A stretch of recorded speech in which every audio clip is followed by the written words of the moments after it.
कक्षा 10 गणित का अध्याय 8 त्रिकोणमिति के परिचय पर आधारित है और प्रश्नावली 8.1 यहाँ पर त्रिकोणमिति अनुपात से संबंधित प्रश्न है। आज यहाँ पर बात करेंगे क्वेश्चन नंबर 11 में, जिसमें कह रहा है कि बताइए कि निम्नलिखित कथन सत्य हैं अथवा असत्य हैं, कारण सहित अपने उत्तर की पुष्टि कीजिए। यहाँ पर जो पहला स्टेटमेंट दिया गया है, कह रहा है कि tan a का मान सदैव 1 से कम होता है।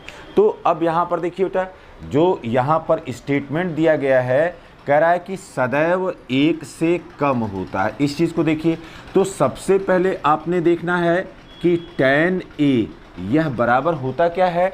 tan a बराबर होता है लंब बटे आधार के, लंब बटे आधार के या परपेंडिकुलर अपान बेस के।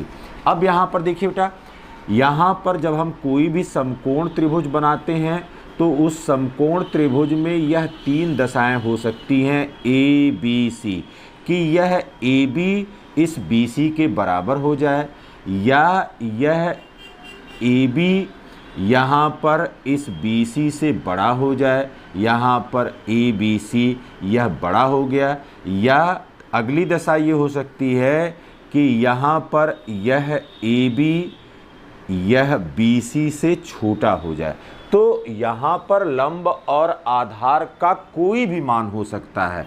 तो यहाँ पर हमको पता चल रहा है कि लंब और आधार का कोई मान हो सकता है, कोई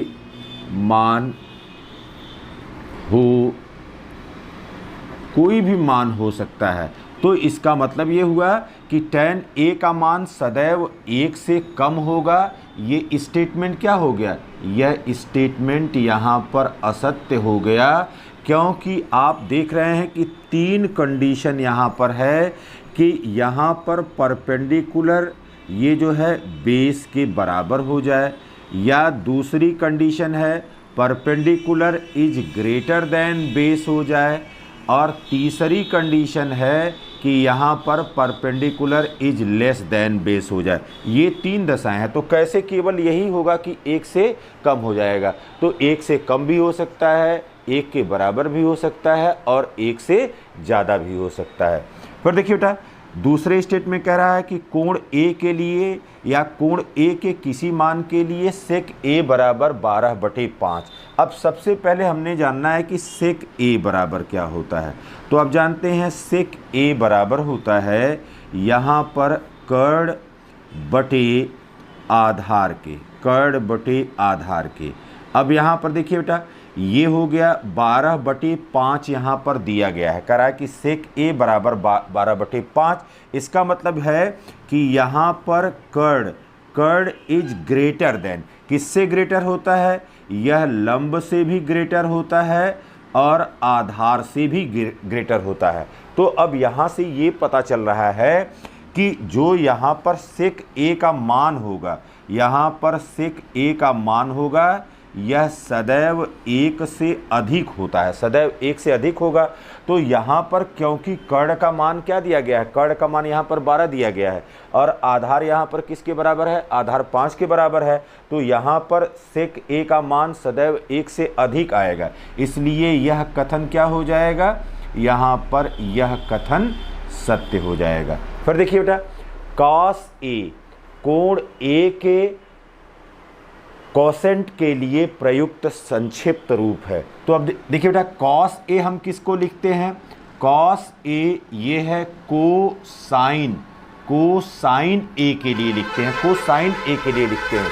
और यहाँ पर ये जो क्वेश्चन लिखा हुआ है, यह बराबर लिखते हैं कॉसेक ए के लिए। तो इसका मतलब है कि यह कथन यहाँ पर क्या है, यह कथन यहाँ पर असत्य है, क्योंकि कॉस ए का अर्थ हुआ यह कोसाइन ए है, ये कोसेंट ए के बराबर नहीं है।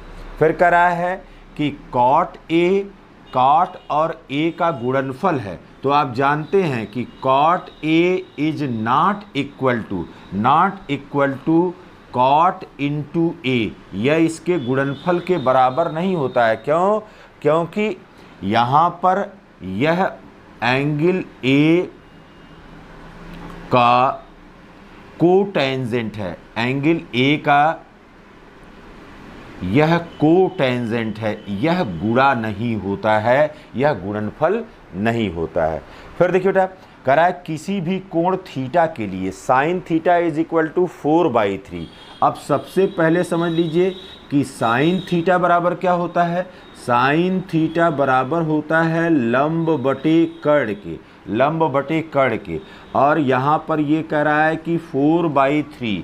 अब यहाँ पर ये याद रखिए कि कर्ण जो है यह कभी भी लंब व आधार से छोटा नहीं हो सकता है, छोटा नहीं हो सकता। तो यहाँ पर दिया हुआ है लंब इज ग्रेटर देन कर्ण। तो लंब कभी भी वह कर्ण से बड़ा नहीं हो सकता है। इसका मतलब है किसी भी कोण थीटा के लिए साइन थीटा 4/3 यह क्या हो जाएगा, यह कथन असत्य हो जाएगा, क्योंकि ये जो हमारे त्रिकोणमितीय अनुपात हैं उन त्रिकोणमितीय अनुपात का वायलेशन हो जाएगा।